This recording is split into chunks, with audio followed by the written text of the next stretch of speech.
If you're a bystander to an armed robbery, you better think long and hard before getting into a gunfight with the armed robbers.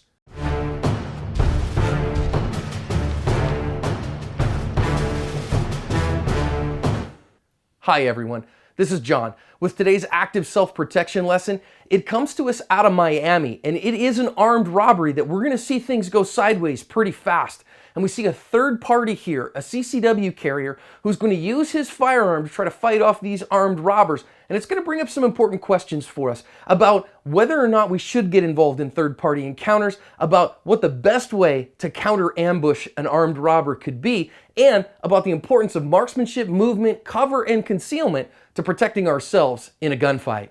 Here we have a couple of guys coming into this Miami Walgreens, and they are armed robbers. So they're gonna jump the counter here and they're gonna rob the place. And you know, man, these armed robberies go down really fast. We talk about them coming from ambush all the time. And certainly that's the case here. Of course, armed robbers aren't gonna announce themselves until they launch their armed robbery. So these guys are going for the cash registers. They know exactly where they are and they know how to disconnect them. Tells me they probably know the store and maybe they have an inside connection in one way or another. Now as they're about to leave, we see them go out the other way. And why do we see them go out the other way? You can just barely see on the right here, that guy right there is a concealed carrier and he has a gun, and now a gunfight erupts. They thought he was a cop. Turns out he was a CCW holder.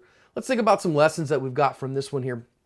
Number one, when they launch that attack, you've got to be willing to get out of the danger zone. This little girl here still stays in the danger zone to get some Halloween candy. Don't do that. Get out of the danger zone. I say the same about the clerk here. You can see their foot kind of still stays in the scene.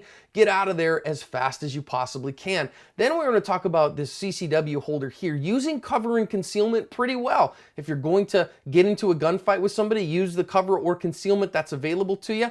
And we're going to just see here in a minute as he continues on in his fight. This shot here that's about to come comes from him. And I wonder, boy, they've gone a long way out at that point. Was that a wise shot? I don't know. But you know what? You got to think about, are you ready to use force to protect stuff, especially stuff that doesn't belong to you? Are you willing to use force to defend yourself? Did he feel like he had felons coming at him in that moment? Probably. But number three, was that last shot really wise and really smart? Make sure you're using cover, concealment, taking wise shots to cover your ass.